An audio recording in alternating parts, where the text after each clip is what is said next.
hope you have completed that activity. And now next, let's move further. And today we are going to start with that what happened after the Rowlatt Act. Clear? Now we know that we had discussed that hartals were organized, clear, and there were large scale protests against the Rowlatt Act.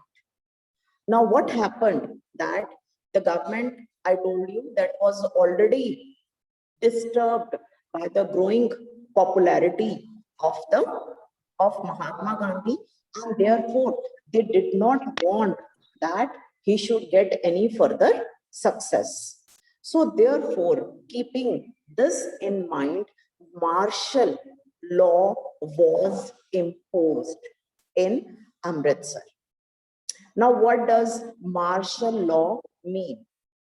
Martial law means to give the control of a city or a district or a state in the hands of military, considering the law situation of that place, right? And at that time, in 1919, when the Britishers saw that there were large-scale protests against the Rowlatt Act and the law and order situation in the city was going out of control, and the civil administration. Now, there are always two parallel administrations in any district, any city, state, country. One is civil and one is military, right? When we talk of the district commissioner, right, SDM, ADC, we are talking about the civil administration. जब हम बात करते हैं DGP, SSP, SP, ठीक है, हम इनकी बात करते हैं तो we are talking about the police administration in the state. But at that time, ठीक है, हम पुलिस की बात नहीं कर रहे हैं, हम डायरेक्ट मार्शल लॉ की बात कर रहे हैं, and it means that we are talking about the control in the hands of the army. So at that time, in 1919, martial law was imposed in Amritsar. So we were reading about this on page 100, page 55, clear? And General Dyer took command. So now move on to page number 56, and we will study about the Jallianwala Bagh incident. We all know, those who have visited Amritsar, that it is a very popular tourist destination. Before or after the people go to visit the Golden Temple in Amritsar, generally most of us might have, staying in Punjab, we might have seen or visited the Jallianwala Bagh, and we are very much familiar with what happened in 1990, but because it is a part of your text, so I'll be repeating that on 13th April, some people, we know that Baisakhi fair is celebrated till date. It coincides with the harvest of wheat also, plus the Khalsa was established in 1699 by Guru Gobind Singh Ji, and the Baisakhi Parv or the Baisakhi Mela or Baisakhi fair is organized on 13th April. Similarly, in 1919, this fair was to be organized, and people living in the rural areas or people living in the areas near Amritsar were not familiar that martial law has been imposed. Now, why? Because let me remind you again that the kind of mass media, that is media for communication of news, messages, what we see in the 21st, 20th century were not there, clear, at that time. Because we know that we had very limited access to the media, and considering the news did not spread. Which news? That martial law has been imposed and more than 3 or 4 people could not assemble at one place. Clear? Now recently, yesterday, the COVID guidelines of the government are there. new COVID guidelines till 30th of April. Government has stopped all kinds of rallies, and for the marriages and funerals, the number of people inside 10, outside 20 restrictions लगाई है ना government ने. तो अगर हम इन restrictions के against जाएंगे, तो obviously action will be taken against us, as those people who are not wearing mask, clear, they are being fined. So similarly, at that time, martial law was imposed. But since at that time we did not have such advanced means of communication, the people in the nearby areas were not aware about it, and slowly they started gathering at the Jallianwala Bagh. Bagh means garden. तो उस time पे एक ये बड़ा open सा खुला garden, मतलब enclosed of course garden होता था, जहां पर आमतौर पे लोग like they used to come and rest also after they have visited the Golden Temple, or just to relax, or simple meetings were also conducted in this garden of Jallianwala. So similarly, on that day, people had gathered over there, and General Dyer took this as an opportunity to close the only single entry of the Jallianwala Bagh, and without any prior information or making the people aware, he started firing on the unarmed and peaceful crowd. As a result, a large number of people started running helter-skelter over there, and many of them were killed. And many of the people, there's a well over there, jumped in the well to save themselves, but they could not. And as a result, there was a large number of killing. That's why we call or use the word massacre, right? So Jallianwala Bagh massacre took place on 13th April 1919, and this event disturbed the whole India a lot. And what were the Britishers' outlook towards this incident? Let's come to the page number 56. See the last two lines of the paragraph, that is Dyer, General Dyer, okay, entered the area, blocked the exit points, and opened fire on the crowd, killing hundreds. His object, he declared later. Object means why he wanted to kill the innocent people. Why did he order his soldiers to open fire at the innocent and peaceful people? Later, after it was done, later he said, was to produce a moral effect. Now, was to produce a moral effect. Moral effect means that he wanted to punish the Indians and create a terror in their mind that they dare not protest or rise in protest against the authority of the British. Clear? कि एक ये उनको सबक सिखाना था, अगर हम हिंदी में इसको यूज करें, produce a moral effect and to create in the minds of satyagrahis that हम सत्याग्रह का मेथड अडॉप्ट कर रहे थे, हम वॉयलेंट नहीं होना चाहते थे, हम पीसफुल रह के प्रोटेस्ट करना चाहते थे. A feeling of terror and awe, AWE, awe, right? A feeling of terror, उनके मन में एक डर पैदा कर देना. Clear? And awe means होता है कि जब हम किसी की बहुत ज्यादा रिस्पेक्ट करते हैं, may be out of fear, ठीक है, जो हम अपने दिल से रिस्पेक्ट करते, then sometimes that I am in awe of that person. एक हम जैसे कहते हैं ना, मेरा रोल मॉडल है, I like that person a lot, उसका बहुत अच्छा stature है, that person is a learned person, mannerism and all that. But यहाँ पर जो awe word use हो रहा है, that is forceful. Clear? That General Dyer wanted to set an example before the Indians that now they have taken the step, but next time when they will take the step, they must keep this incident in mind that nobody will be spared.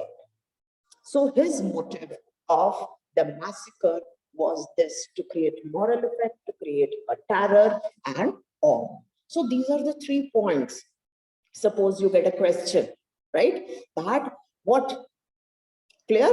What was General Dyer's motive, right? Or what was behind the imposing or the action taken by General Dyer on 13th April 1919. Clear? So then these 3 points will come, that he wanted to create a moral effect, produce a moral effect.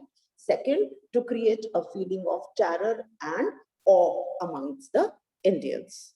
Because beta, all questions in the board examination cannot be written down in the notebooks. There are some questions which keep coming up as we read. So when I am telling you that this question can be framed or this can be asked, so I request you to, your textbook is there, you have a pencil in hand, please underline and jot down the questions side by side so that you can revise later on or write also with you. Now next we are coming that as the news spread of the Jallianwala, crowds took to streets in North India. Crowd took to street means that people came out in large number to protest against the killing in Jallianwala Bagh. There were strikes, clashes with the police and attacks on the government buildings.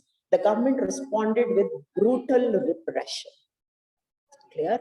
Brutal. The word here is brutal repression, right? तो जो ये protest Indians ने शुरू कर दिया as a result, अब लोग डरे नहीं, ठीक है? वो क्या जनरल डायर क्या चाहता था? वो डराना चाहता था. But people came out on the streets means कि लोग बाहर आ गए. They started protesting. They attacked, and the government used force. जब हम कह रहे हैं ना brutal repression, already Rowlatt act pass हो चुका है, आपको पता है, और रॉवलेट एक्ट के through the government could imprison specially the political prisoners without any trial for 2 years. Clear? Seeking to humiliate and terrorize the people. Again, humiliate and terrorize means कि वो एक खौफ और डर लोगों के दिमाग में, दिल में पैदा कर जाना चाहते थे, उनके दिलों में भर देना चाहते थे. Satyagrahis were forced to rub their noses on the ground. So what they were doing, they were catching those people who were coming out to protest, and they were asking them to crawl on the streets. Okay, salam, salute all the sahibs. Sahibs means refers to the British officers. People were flogged. Flogged का मतलब होता है hunter से मारना. To beat someone with hunter. Hunter आप लोगों को पता होगा. It has a stick and it has a leather string, and any person gets beaten very badly. In some of the Muslim countries, this is still the punishment, right? Flogged, and villages were bombed. Clear? On the large scale, to create a terror amongst the people, to humiliate them, and to create an effect कि आगे से कोई भी British authority के खिलाफ खड़े होने की हिम्मत ना करे. So the government came down on the protesters in a brutal way. Brutal word ही हम यूज करते हैं कि जब वो बहुत ही एक inhuman way होता है डील करने के लिए. Seeing violence spread, Mahatma Gandhi called off the movement. कौन सी movement? ये जो सत्याग्रह की movement महात्मा गांधी ने एक छोटे स्केल पे रॉवलेट एक्ट के अगेंस्ट स्टार्ट की थी. Clear? While the Rowlatt Satyagraha, now in the next line only they are referring to that, had been widespread movement, it was still limited mostly to city and towns, right? And in the beginning only I told you that Mahatma Gandhi was of the opinion that we Indians cannot be successful in attaining freedom until and unless we are not united. And the first and the foremost task which Mahatma Gandhi wanted was, that's why he was touring India in different places, motivating people, that he wanted the people should be united so that one after the other, the unsuccessful incidents, जैसे हमने revolt of 1857 का किया था, कि no doubt the Indians were aroused to protest against the Britishers at that time also. But why we were not successful? Because we were, what happened, that it was localized, it was not widespread.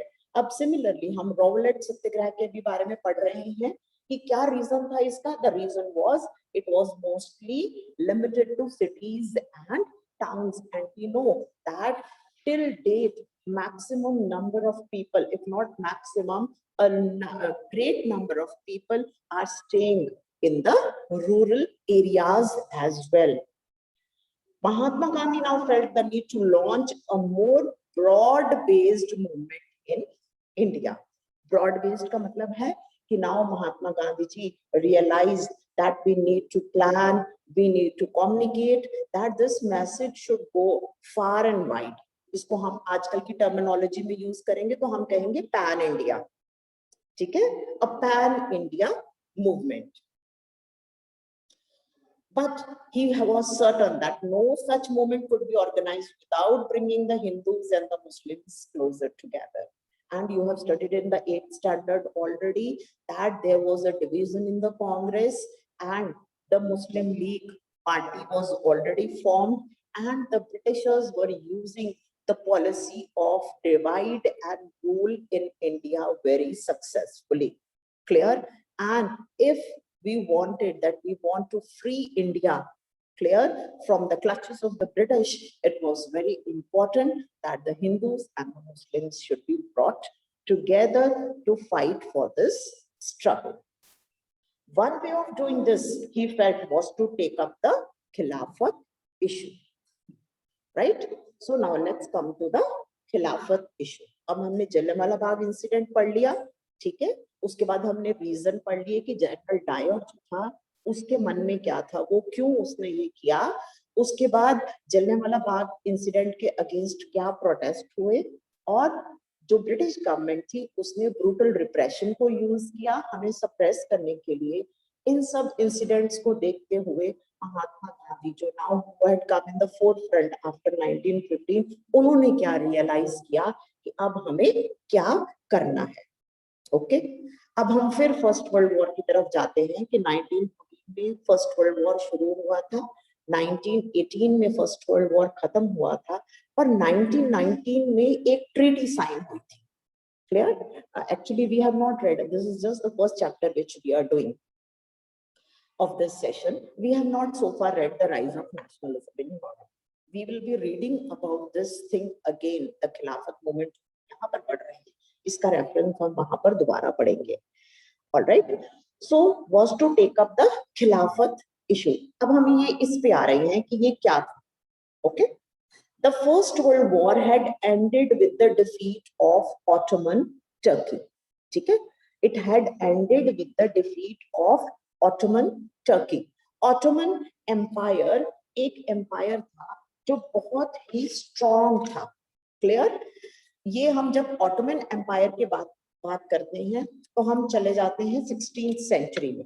Okay, we have to go back into the 16th century. अब जो हम freedom struggle पढ़ रहे हैं, India की struggle पढ़ रहे हैं, ये हम 20th सेंचुरी की बात कर रहे हैं, because we are studying the incidents in 1919 की बात कर रहे हैं, 1914 की फर्स्ट वर्ल्ड वॉर की बात कर रहे हैं। ठीक है, अब इसमें रेफरेंस आ गया ऑटोमन एम्पायर का, खिलाफत मूवमेंट और उसके साथ ऑटोमन टर्की। क्लियर? तो ऑटोमन एम्पायर अपने आप में एक बहुत ही पावरफुल एम्पायर था। जस्ट टू शो यू कि ये क्या है, open your text book on page number 6, first chapter page number 6। अगर आप पेज नंबर 6 पे देखेंगे तो you will see this map. Okay, this map you can see on page number 6, you can see this map. ठीक है, इस map में अगर आप देखोगे तो यहाँ पर आपको दिखेगा ऑटोमन एम्पायर। ठीक है, ऑटोमन एम्पायर को अगर आप देखोगे तो वहां पर Romania, Serbia, Bulgaria, Armenia, Greece, Mesopotamia, Syria, ये सारे क्या है, ये पार्ट ऑफ ऑटोमन एम्पायर। बस अभी फिलहाल आपको इतना ही देखना है। Just I wanted to show you कि ये जो हम ऑटोमन एम्पायर खिलाफत मूवमेंट की बात करने जा रहे हैं, ये ऑटोमन एम्पायर है क्या। Now please come back to page number 56 in your present chapter which we are doing. Now what happened, that this was since a very powerful empire, and towards the 1600 and the beginning, ये जो empire था ये आस्ता आस्ता decline होना शुरू हो गया। क्लियर? हमने देखा है कि बड़े बड़े पावरफुल एम्पायर्स आए और उनका डिक्लाइन भी हुआ। 7th स्टैंडर्ड में आपने पढ़ा है ना कि कैसे जो मुगल डायनेस्टी थी वो कितनी पावरफुल थी, मुगल एम्पायर कितना पावरफुल था, बट जब हमने औरंगजेब का हम रेन की तरफ जाते हैं, towards the end of the Mughal empire की तरफ जाते हैं, तो हम रीजंस पढ़ते हैं कि व्हाट वर द डिक्लाइन। अब जैसे ब्रिटिशर्स आए इंडिया में, ठीक है, उन्होंने एज ट्रेडर्स आए, उसके बाद उन्होंने अपना एम्पायर खड़ा कर लिया इंडिया में, बट उसका भी डिक्लाइन हुआ। Clear?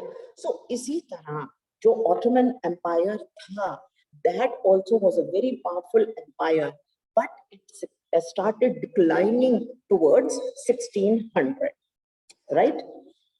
And now come back to the chapter. And there were rumors का मतलब होता है कि we are not very sure that this thing is correct or not. Rumors का मतलब क्या होता है कि कुछ ऐसी चीज जो हमारी इंफॉर्मेशन में तो आ गई है, हमें पता तो लग गया है, but we are not sure, it is not a fact. ठीक है, फैक्ट क्या होता है कि हमें पता है कि हाँ ये सच है, rumours we are not sure.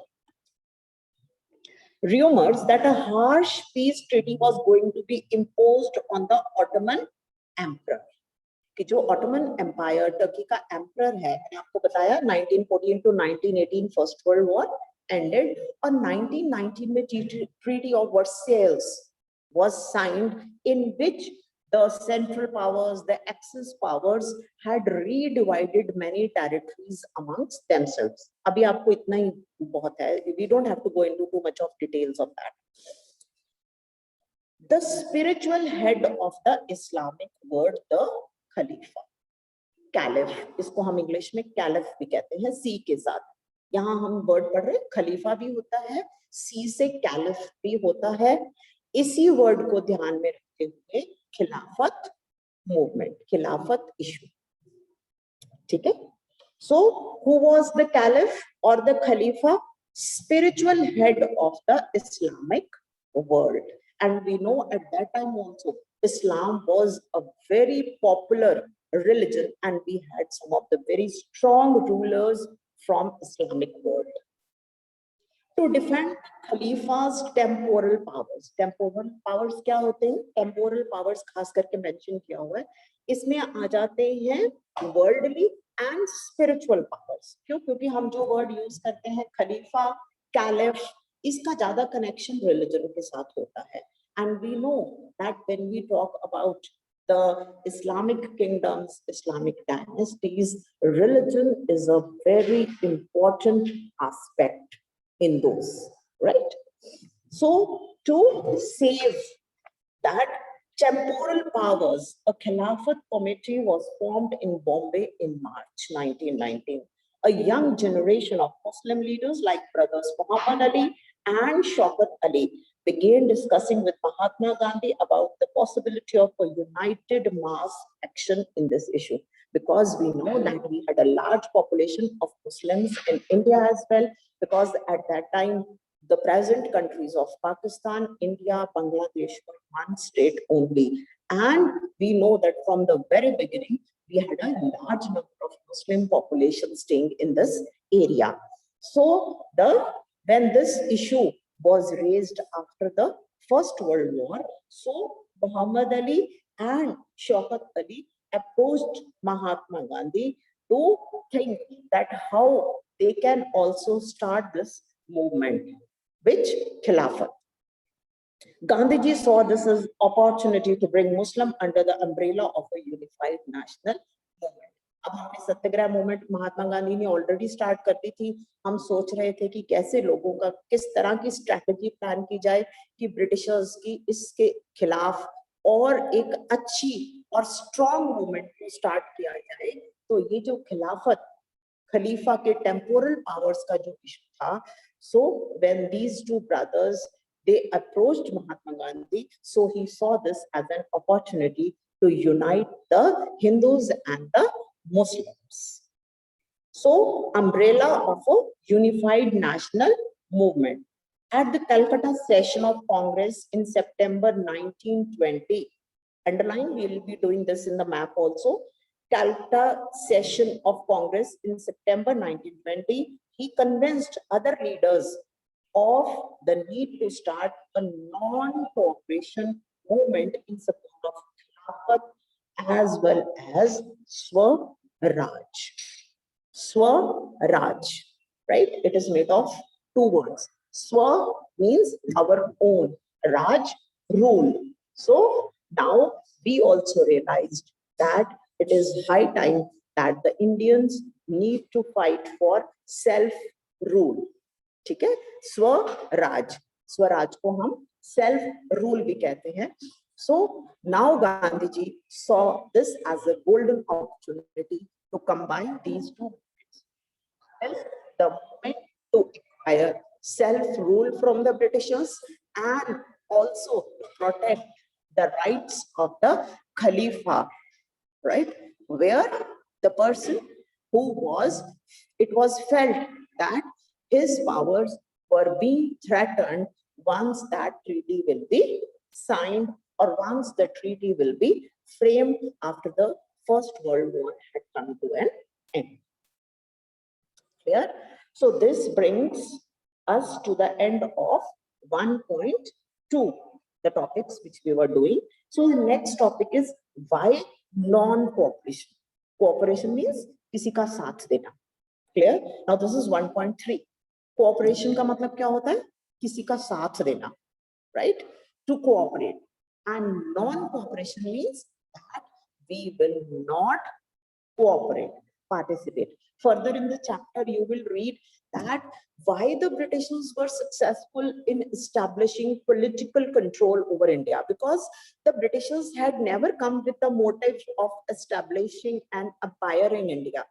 They had initially come to India as traders, right? ये हमने beginning से पढ़ा है, आपने previous classes में भी पढ़ा है, that they had come. India was very famous for spices, muslin, clear, and trading was already going on, but it had not gone as far as the European countries. So charmed by the wealth of India and to get these, so they had black pepper जो थी, black pepper was very popular, और इसको हम कहीं black gold का भी reference दे देते हैं. In the olden times, black pepper was very costly, and its trade was like it used to be traded between the Middle East countries and to the other countries, and it was sometimes also referred to as black gold at that time because it was a very precious spice and it was bringing us foreign currency, money, and it was helping us to trade. So why non-cooperation? Clear? Yes, I was telling you that why we say that Britishers were successful in establishing political control over India, because somewhere or the other it was the Indians who somewhere or the other cooperated with the Britishers and helped them to take political control over India, right? So that's 1.3. So tomorrow, in tomorrow's lecture, we will do this. So for today, this is all. I'll be discussing 2 questions with you. Sir, can we stop recording now?